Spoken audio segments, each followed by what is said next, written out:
And so this is the end of my very first couples workshop, and I'm feeling full. I'm feeling excited, and I pray and hope that lives were changed.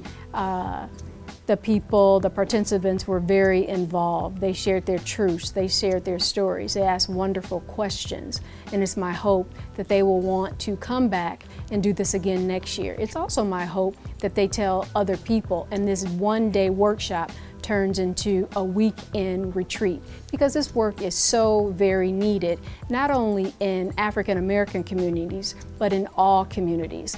The importance of staying together, having happy, healthy, whole relationships. And it's my plan, it's my passion to educate others in how to develop and maintain those relationships.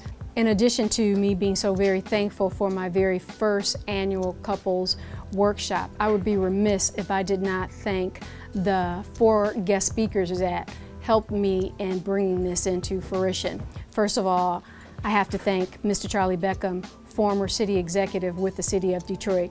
He set it off this morning by giving a very rousing introduction, and I can't thank him enough.